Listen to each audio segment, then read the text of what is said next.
Hello everyone! So nakikita niyo na siguro yung night routine ko. Ngayon naman sa videong ito, ipapakita ko naman sa inyo ang aking daily morning routine. So pagtayo ko, paggising ko sa umaga, kung ano ang ginagamit ko sa mukha ko. So ito lang pala ang ginagamit ko, no? So nakikita niyo nakita niyo ito sa aking previous video, yung sa night routine ko na yung face wash na ginagamit ko. Dito lang talaga ako hiyang. Ang dami ko nang na-try na face wash kahit dito sa Germany. Nag-try na ako ng kahit anong klaseng na brand. Pero nawawala naman yung pimples, pero bumabalik siya. Ito naman, pag meron akong pimples na lumalabas at kinagamitan ko nito, the next day mawawala talaga siya, mag-brown siya bigla at saka parang namamatay siya. So, at nabibili ko pala ito sa Watson sa Pilipinas. Sa Pilipinas ko pa ito pinabili kasi meron siguro dito, naghahanap ako dito sa Germany ng ganito, pero wala akong makikita. So nagpabili ako nito sa Pilipinas kasi una ko itong na-try nung nasa Pilipinas ako. So tested ko na talaga, proven and tested. Kaya ito na yung palaging ginagamit ko. At kapag may umuwi, nagpapadala ako nito. Konti lang ang kailangan mo nito, kahit as in konti lang talaga. At bula na yung agad yung mukha. Pag spread mo lang siya ng maayos. At ito yung cream, yung day cream na ginagamit ko. Pareho sila, di ba? So, kita nyo, wait lang. Parang hirap siyang mag-focus. Ayan. So, ito siya. Pareho lang siya dito sa isa from Garnier. So, ayan. So, with vitamin C. And then ito, 2-in-1 siya, serum at saka may LSF 25. So, nabibili ito dito sa Germany.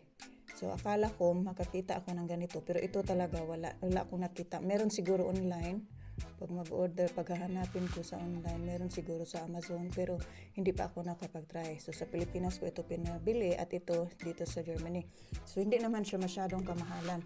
Dito mga nasa more or less 10 euro at saka ito mura lang ito sa Pilipinas. Ano lang ito, 99 pesos or 199 pesos. So, at saka yung moisturizer naman, yung ginagamit ko, ito siya from Garnier din. So, maganda din siya.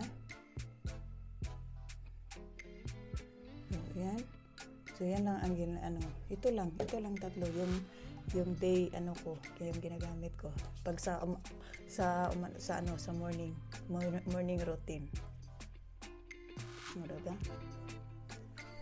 So, simulan na natin, guys. Na ako, gamitin ko na itong mga pinakita ko sa inyo.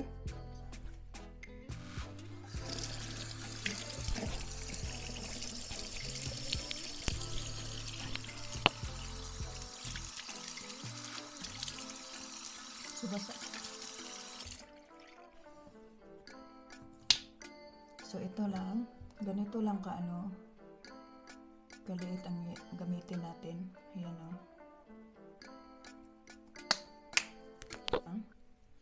At itahid lang sa mukha.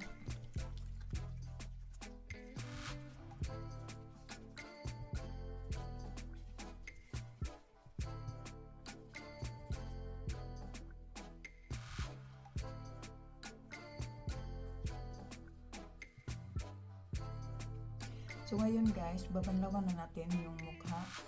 And then, yung una kong, yung tubig na ginagamit ko, yung lukewarm water, yung medyo mainit siya. Pag wala na yung yung soap niya, yung bula, ang ginagamit ko, ko yung broth ko, yung sa pinaka malamig. Yung malamig talaga, as in malamig. Kung sa atin pa yan, maglalagay ka ng ice.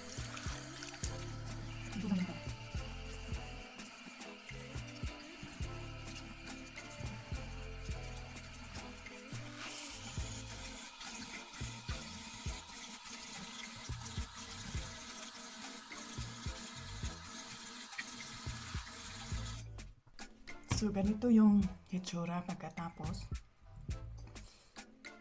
So, ayan.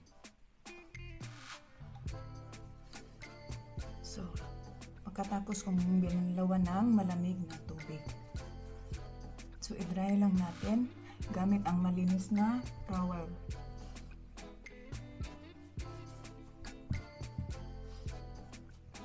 So ganyan nyo guys.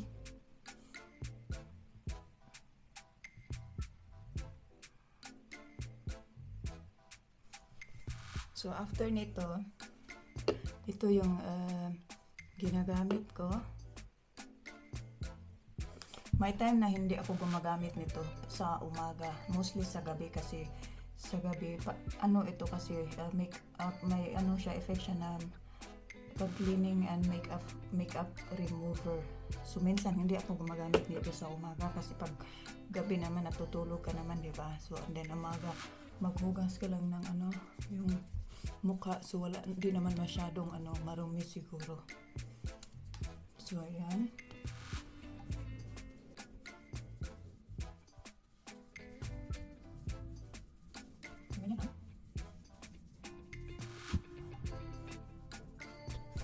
So malayo ng ko, ng mic ko. Sana narinig nyo ako.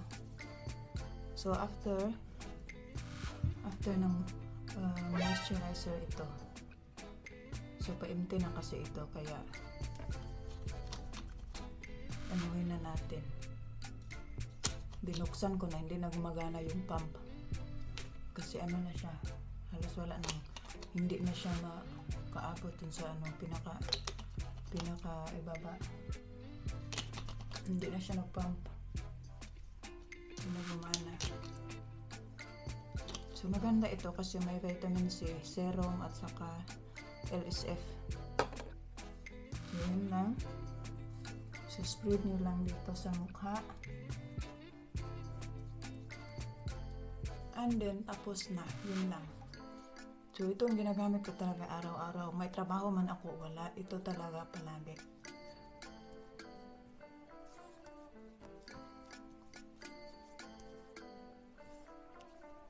Ganyan na siya.